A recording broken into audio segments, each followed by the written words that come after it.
Red book లో tick పెట్టారంటే అక్కడ ఎవరో ఒకరు బుక్ అయినట్లే. పక్క రాష్ట్రంలో రోజు ఎర్ర పుస్తకంపై ఏదో ఒక సంచలనమే. ఇక్కడ కూడా అలాంటి బుక్ ఒకటి తయారవుతుందిట. అదే పింక్ బుక్, అంటే పింక్ డైరీ అన్నమాట. ఆ పింక్ డైరీలో ప్రత్యర్థుల చిట్టాపద్దులన్నీ ఎక్కిస్తున్నారట. అధికారంలోకి వచ్చాక అందులో పేర్లెక్కిన వారి నుంచి వడ్డీ, చక్రవడ్డీ వసూలు చేస్తారట. ఏమిటా పింక్ బుక్? ఎవరెవరి పేర్లు ఎక్కుతున్నాయి అందులో? Let's watch.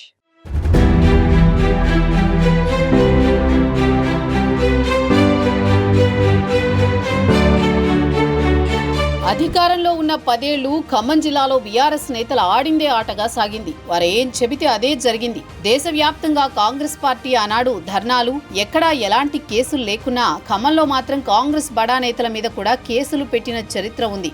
అంతలా ఖమ్మం జిల్లా బీఆర్ఎస్ నేతలు అధికారాన్ని చెలాయించారని చెబుతూ ఉంటారు.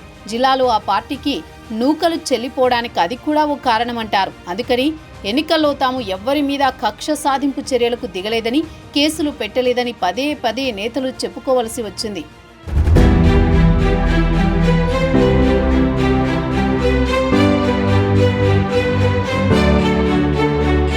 కాలం ఎప్పుడూ ఒకేలా ఉండదు. రాష్ట్రంలో ప్రభుత్వం మారింది. ఇప్పుడు గులాబీ నాయకులు ప్రతిపక్షంలో కూర్చున్నారు.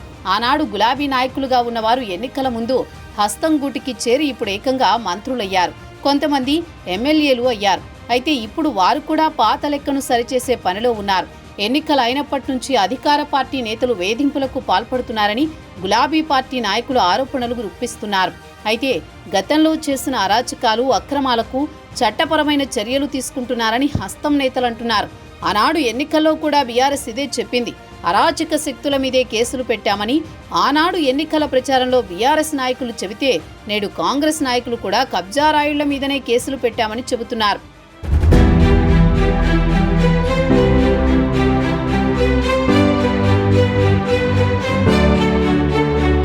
మరి పింక్ డైరీ కథ ఏమిటంటారా? ఖమ్మం నియోజకవర్గంలో మంత్రి తుమ్మల, మాజీ మంత్రి పువ్వాడ అజయ్ వర్గాల మధ్య వివాదం రగులుతోంది. తుమ్మల నాగేశ్వరరావు మంత్రి కాగానే ఆనాడు బీఆర్ఎస్లో ఉన్న కొందరు కాంగ్రెస్ పార్టీలో చేరారు. కొందరు వస్తామన్నా పార్టీలోకి రానివ్వలేదు. కాంగ్రెస్లోకి రాని వారి మీద కేసులైతే నమోదయ్యాయి. కొంతమంది బీఆర్ఎస్ నాయకులు అరెస్ట్ అయ్యారు. డీసీసీబీ చైర్మన్గా ఉన్న కూరాకుల నాగభూషణాన్ని ఆ పదవి నుంచి తప్పుకునేలా చేశారు. అదంతా తుమ్మల వ్యూహమేనంటారు. అయితే ఇప్పుడు మాజీ మంత్రి పువ్వాడ అజయ్ తమ వద్ద పింక్ డైరీ ఉందని చెబుతున్నారు. మళ్లీ అధికారంలోకి వచ్చాక ఎవరినీ విడిచిపెట్టేది లేదంటున్నారు.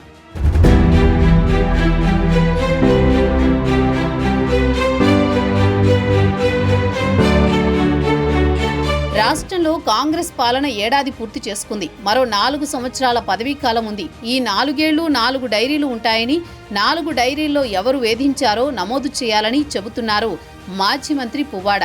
మీరెక్కడికి వెళ్లినా ఈ డైరీలు వెంట తీసుకువెళ్ళండి. ఎవరెవరు ఏం చేశారు, ఎవరెలా ఇబ్బంది పెట్టారో వివరంగా రాయండి. అన్నింటికీ మిత్తితో సహా చెల్లించేద్దామంటున్నారు పువ్వాడ. ఎవ్వరి మిత్తి మనం ఉంచుకోకూడదు, కానీ ఈ డైరీ ముఖ్యమంటూ కార్యకర్తలకు హితబోధ చేస్తున్నారు. పువ్వాడ నోట్లోంచి ఆ మాట వచ్చిందో లేదో కార్యకర్తలు కూడా ఉత్సాహంగా అంతా డైరీలు మెయింటైన్ చేస్తున్నారట. ఆంధ్రాలో విపక్షంలో ఉండగా టీడీపీ రెడ్ బుక్కి పేర్లు ఎక్కించింది. తెలంగాణలో మాత్రం బీఆర్ఎస్ నేతలు తమ పార్టీ జెండా గులాబీ కలర్తో డైరీ తయారు చేశారు. ఆ డైరీనే ఇప్పుడు వారికి ఆయువు పట్టు అట. తమను వేధించిన వారి పేర్లను పింక్ డైరీలో నమోదు చేసుకోవాలని పువ్వాడ చెబుతున్నారు.